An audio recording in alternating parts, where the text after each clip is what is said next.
Hello dear students, foundation ई classes के YouTube channel पर मैं आरजी अग्रवाल आप लोगों को आज एक नया चैप्टर पढ़ाऊंगा, प्रॉफिट एंड लॉस। इससे पहले हमने परसेंटेज पढ़ा, सिंप्लीफिकेशन पढ़ा, नंबर सीरीज पढ़ा, हमने इक्वेशंस के बारे में जाना और आज हम स्टार्ट करेंगे प्रॉफिट एंड लॉस, लाभ और हानि। देखो, अभी तक जितना भी हमने पढ़ा हर चीज बेसिक से शुरू की है और उसको बेसिक को धीरे धीरे आगे बढ़ाते बढ़ाते हम लोग एडवांस लेवल तक के क्वेश्चन किए हैं। ठीक है, बैंक में आने वाले, एसएससी में आने वाले और कैट में आने वाले भी क्वेश्चन हमने किए हैं परसेंटेज के, और भी हम परसेंटेज के क्वेश्चन करेंगे बीच बीच में। एक दो सेशंस में ऐसे डालूंगा जिसके अंदर आप लोगों के परसेंटेज के भी होंगे क्वेश्चंस, आपके नंबर सीरीज के भी होंगे, इक्वेशंस के भी होंगे, सिंप्लीफिकेशंस के भी अच्छे अच्छे क्वेश्चंस होंगे। तो ये सब चीजें हम लोग और पढ़ते रहेंगे, लेकिन आज हम शुरुआत करते हैं एक नया चैप्टर की, प्रॉफिट एंड लॉस। देखो ध्यान से समझना, एक एग्जाम्पल से समझेंगे हम लोग, बेसिक से चलेंगे। ठीक है, देखो प्रॉफिट एंड लॉस में क्या होता है, एक एग्जांपल देखो। मान लो कि कोई व्यक्ति है ए, एक पर्सन है, उसने 1000 रुपए में कोई साइकिल खरीदी। ठीक है, साइकिल खरीदी, कितने में? 1000 रुपए में उसने क्या खरीदी? साइकिल। तो जब इसने 1000 रुपए में साइकिल खरीदी तो ये इसका क्या कहलाएगी? कॉस्ट प्राइस, मतलब क्रय मूल्य। जब भी किसी चीज को हम जितने रुपए में खरीदते हैं वो हमारे लिए क्या होता है? 1000 रुपए क्या है हमारे लिए? क्रय मूल्य। ठीक है, कोई भी चीज खरीदना मतलब हमारे लिए क्रय करना, कॉस्ट प्राइस कहलाती है हमारे लिए। ठीक है, 1000 में खरीदी ए ने और उसे 1200 रुपए में बेच दी, 1200 रुपए में सेल आउट कर दी। इसका मतलब ये 1200 क्या है? Selling price. इसका मतलब ये 1200 क्या है? विक्रय मूल्य। किसका? इस साइकिल का। हमारे लिए इस साइकिल का क्रय मूल्य तो क्या है? 1000 में, और हमने बेची तो हमारे लिए इसका विक्रय मूल्य क्या है? 1200 रुपए। अब ये 1200 रुपए की साइकिल मान लो बी ने खरीद ली, तो ये 1200 रुपए अब बी के लिए क्या हो गए? Cost price. क्या हो गए? क्रय मूल्य। बात समझ में आई? अगर हम खरीद रहे हैं तो हमारे लिए क्रय मूल्य, हम बेच रहे हैं तो हमारे लिए विक्रय मूल्य, कॉस्ट प्राइस। अगर हम खरीद रहे हैं तो कॉस्ट प्राइस, बेच रहे हैं तो सेलिंग प्राइस। जिसको बेच रहे हैं उसके लिए हमारी सेलिंग प्राइस, उसके लिए क्या हो जाएगी? Cost price. ठीक है, अब देखो 1000 में खरीदी, 1200 में बेची, कितने का फायदा हुआ? 200 रुपए का। 200 रुपए का क्या हो गया हमको? प्रॉफिट। क्या हो गया हमारे को? प्रॉफिट, मतलब लाभ। ठीक है, ये तो हुई पहली बात। दूसरी बात, मान लो 1000 रुपए में क्या करी, यही साइकिल 1000 रुपए में दोबारा खरीदी, तो ये 1000 रुपए क्या हो गए? क्रय मूल्य। और बी को 800 रुपए में बेच दी। कितने में बेच दी? 800 रुपए में बेच दी। तो ये 800 रुपए हमारे लिए क्या है? सेलिंग प्राइस, मतलब विक्रय मूल्य। ये 800 हमारे लिए तो विक्रय मूल्य है, लेकिन किसको बेची हमने? बी को, तो बी के लिए क्या है? क्रय मूल्य, कॉस्ट प्राइस है। ठीक है, अब देखो 1000 में खरीदी, 800 में बेची, कितने का नुकसान हुआ? 200 रुपए का क्या हुआ? लॉस। क्या हो गई? हानि। यहां पे क्या हुआ था? 200 रुपए का प्रॉफिट, यहां क्या हो रहा है? 200 रुपए का लॉस। ये 200 रुपए का लाभ और 200 रुपए की हानि, ये हमें पता कैसे चल रहा है? हमें पता चल रहा है कि हम खरीद के लाए थे 1000 रुपए में, दोनों ही साइकिलें 1000 में खरीद के लेके आए थे, हमें 1000 के 1200 मिल गए, मतलब 200 रुपए ज्यादा मिले तो हमें लाभ हो गया। इसमें हमें 1000 के 800 ही मिले, 200 रुपए अपनी जेब से गए, हमें 200 रुपए कम मिले तो हमें हानि हो गई। तो ये दोनों चीज पता किससे चल रही है? इस 1000 से। और ये 1000 क्या है हमारे लिए? क्रय मूल्य, कॉस्ट प्राइस। क्या है? क्रय मूल्य, कॉस्ट प्राइस। तो लाभ और हानि दोनों की गणना या दोनों की कैलकुलेशन किस पे करते हैं हम? कॉस्ट प्राइस पे। सबसे इंपॉर्टेंट पॉइंट है, अगर एग्जांपल की आप स्क्रीनशॉट खींचना चाहते हो तो खींच लो। ठीक है, एक चीज है, लिखो फटाफट नोट डाल करके जो मैंने आप लोगों को बताया अभी, कि प्रॉफिट हो चाहे लॉस हो, दोनों हम किस पे कैलकुलेट करते हैं? कॉस्ट प्राइस पे। ठीक है, प्रॉफिट और loss always calculated on cost price. CP मतलब लाभ हानि की गणना क्रय मूल्य पर की जाती है।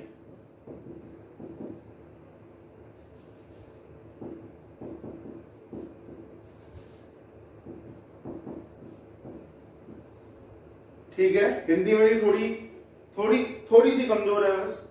ठीक है, क्योंकि भूल गए, वैसे तो हिंदी मीडियम से हूं लेकिन भूल गए, कोई बात नहीं, आप लोग एडजस्ट कर लेना। इंग्लिश परफेक्ट है, वो भी उसमें भी कभी कभार भूल जाता हूं। ठीक है, प्रॉफिट और loss always calculated on cost price, मतलब लाभ और हानि की गणना हमेशा किस पे की जाती है? क्रय मूल्य पर। ठीक है, ये जो चीज है, ये जो लाइन हमने सीखी है, ये लाइन अगर हमें याद है, हम समझ गए इस लाइन को, तो हमारा प्रॉफिट एंड लॉस का सिर्फ ये एक ही कंसेप्ट है जो हमें समझना था और हम समझ गए। ठीक है, इस कंसेप्ट को अगर हमें ध्यान है, ये कंसेप्ट हमें ध्यान है कि कैलकुलेट करना है हमेशा प्रॉफिट और लॉस को कॉस्ट प्राइस पे। हम कहीं भी आंसर को गलत नहीं करेंगे, कहीं भी क्वेश्चन का सॉल्यूशन गलत नहीं होगा अगर हमें यह पता है कि प्रॉफिट और लॉस हमेशा कॉस्ट प्राइस पे क्रय मूल्य पर कैलकुलेट किए जाते हैं। इसका मतलब हमने सीख लिया है, अब हमें सिर्फ क्या करना है? क्वेश्चंस करने हैं। ठीक है, थ्योरी जो थी वो सिर्फ इतनी है, प्रॉफिट और लॉस हमेशा कॉस्ट प्राइस पे कैलकुलेट करते हैं, बस सिर्फ इतना ध्यान रखना है। नेक्स्ट देखो, हम जो भी पढ़ेंगे आप क्वेश्चन से पढ़ेंगे। ठीक है,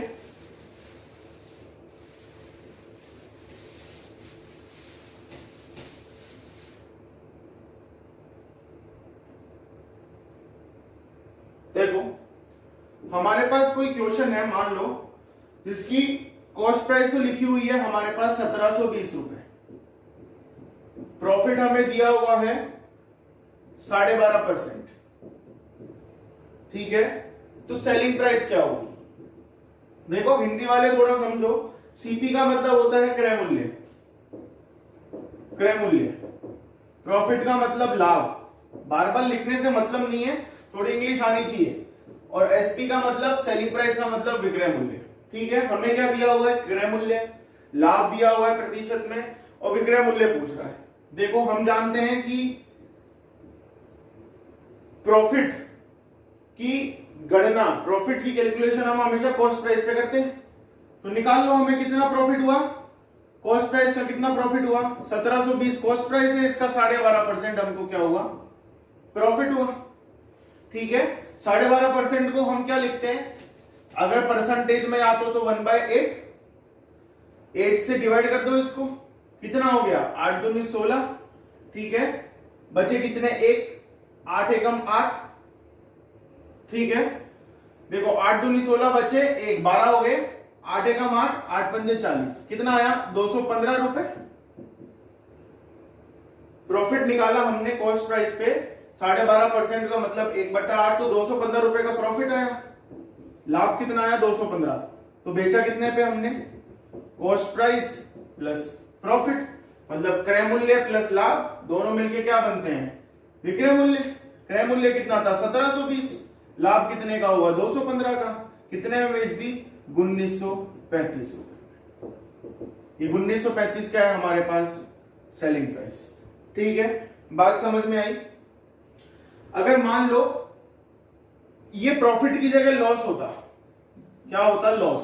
तो हम क्या करते भाई? प्रॉफिट हो चाहे लॉस हो, कैलकुलेट हमेशा किस पे करेंगे? कॉस्ट प्राइस पे। तो प्रॉफिट हो चाहे लॉस हो, कॉस्ट प्राइस पे कैलकुलेट होता है। 12.5% का मतलब 1/8। कितना आया लॉस? लॉस कितना आया हमारे पास? 215 रुपए।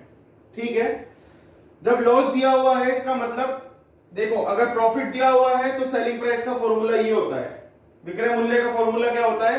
क्रय मूल्य प्लस लाभ। ठीक है, और अगर जब लॉस दिया हुआ है तो विक्रय मूल्य का फॉर्मूला क्या होता है?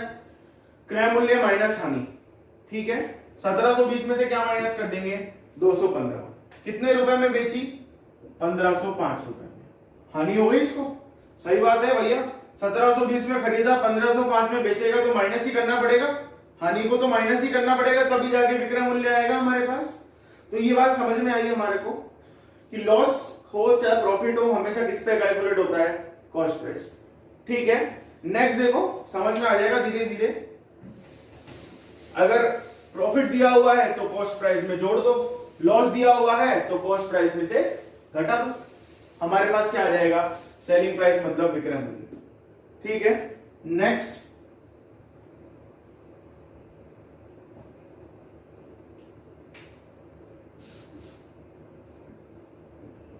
मान लो कॉस्ट प्राइस दी हुई है 3000 रुपए, प्रॉफिट दिया हुआ है 33 1/3%। ठीक है, पूछ रहा है कि सेलिंग प्राइस क्या होगी। सेम क्वेश्चन करा रहा हूं आप लोगों को, खुद से ट्राई करके कोशिश करो। देखो प्रॉफिट दे रखा है, प्रॉफिट हमेशा किस पे निकलता है, कॉस्ट प्राइस पे। 3000 का 33.5%, सॉरी 33.5 नहीं, 33 1/3%। तो इसको हम फ्रैक्शन में क्या लिख दें, 1/3, क्योंकि हमने परसेंटेज से सीखा था। कितना हो गया, 1000 रुपए। प्रॉफिट कितने का हो गया, 1000 रुपए में, 1000 रुपए का। अब हमें क्या निकालना है, सेलिंग प्राइस, विक्रय मूल्य। विक्रय मूल्य का मतलब कॉस्ट प्राइस में क्या जोड़ दो, लाभ। अगर लाभ हो रहा है तो जोड़ दो, हानि हो रही तो घटा दो। 3000 रुपए कॉस्ट प्राइस थी, 3000 में खरीदा था, 1000 रुपए का लाभ हो गया, कितने में बेच दिया, 4000 रुपए में इसको सेल आउट कर दिया। सेलिंग प्राइस क्या आ गई, 4000। बार बार समझा रहा हूं कि अगर प्रॉफिट हो रहा है तो ऐड करना है, लॉस हो रहा है तो माइनस करना है। ठीक है, नेक्स्ट देखो। अब इतने आसान क्वेश्चन नहीं करवाऊंगा। नेक्स्ट देखो हमारे पास क्वेश्चन, देखो मान लो दिया हुआ है सेलिंग प्राइस कितनी, 3000 रुपए। ठीक है, प्रॉफिट दिया हुआ है 20%, और अब पूछ रहा है कॉस्ट प्राइस, मतलब क्रय मूल्य, विक्रय मूल्य दिया हुआ है, लाभ दिया हुआ है, और क्या पूछ रहा है, क्रय मूल्य।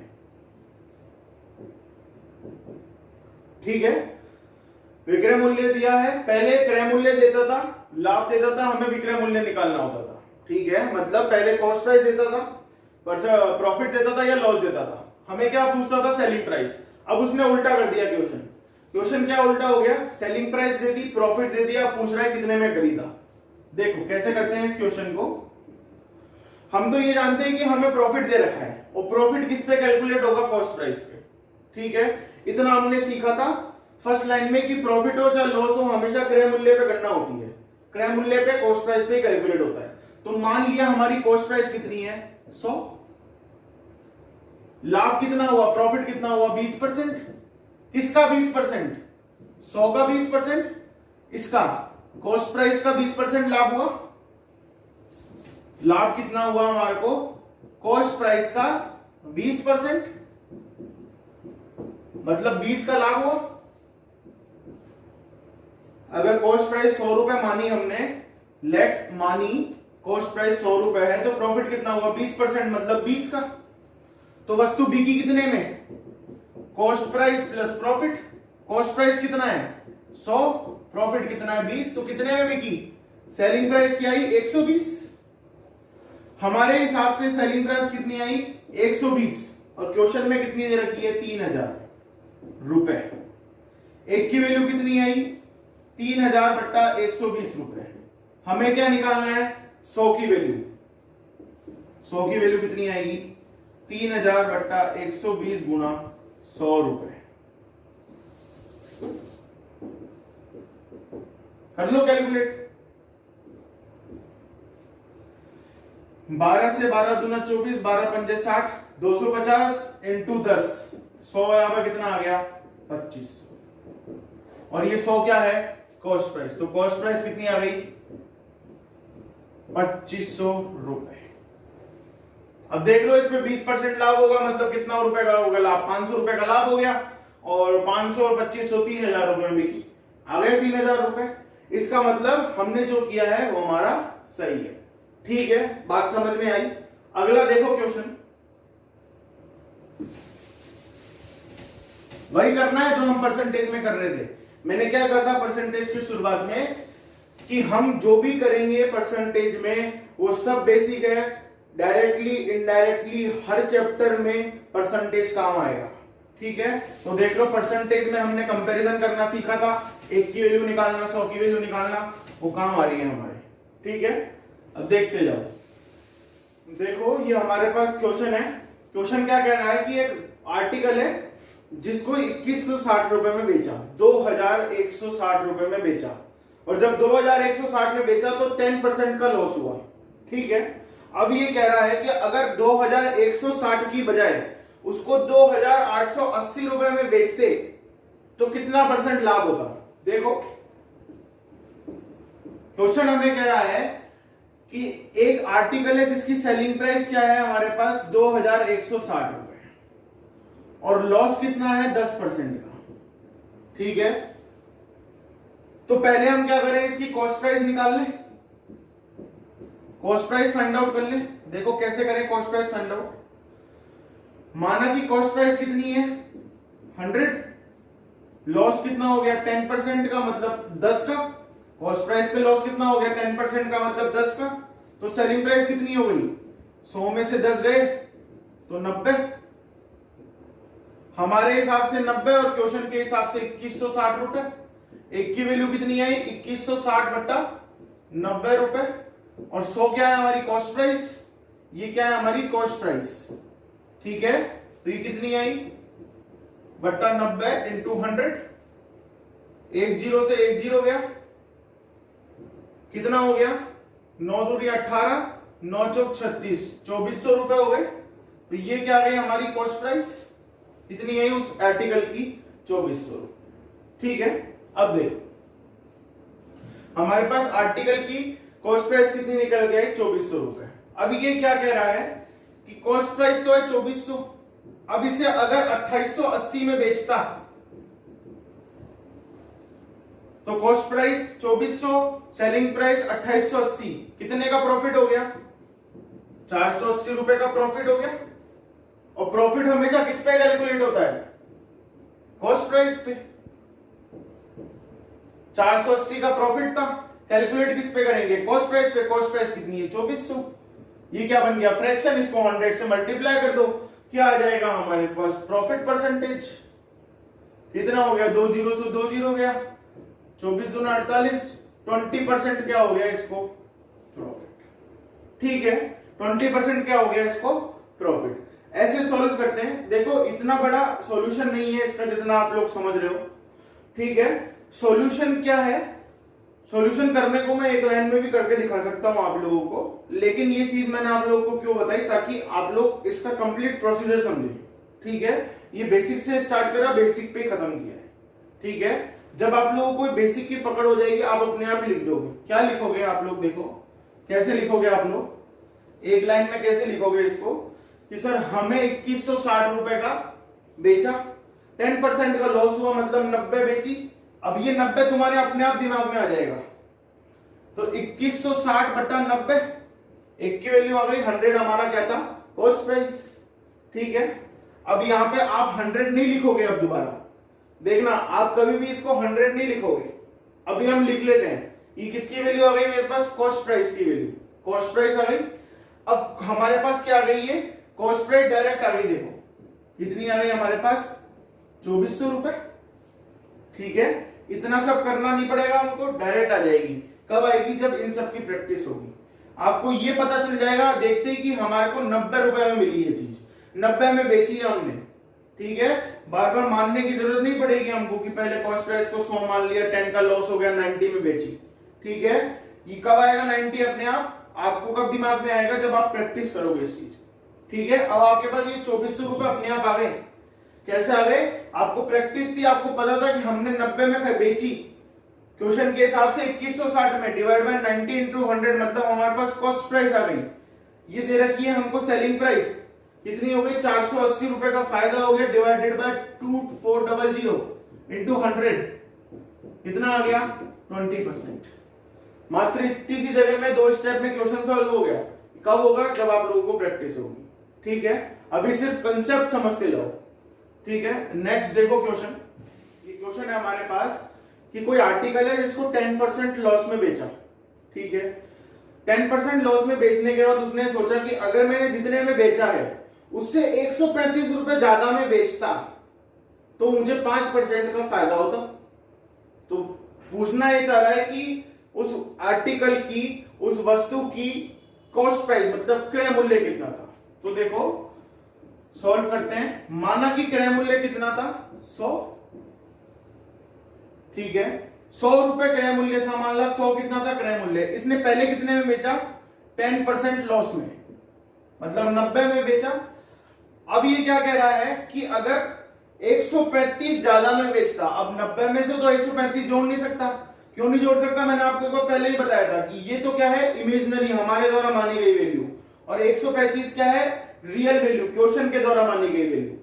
तो हम उन दोनों को मिक्स मैच नहीं कर सकते, ठीक है। ये कह रहा है कि अगर 100 इससे 135 ज्यादा में बेचता तो 5% का फायदा होता।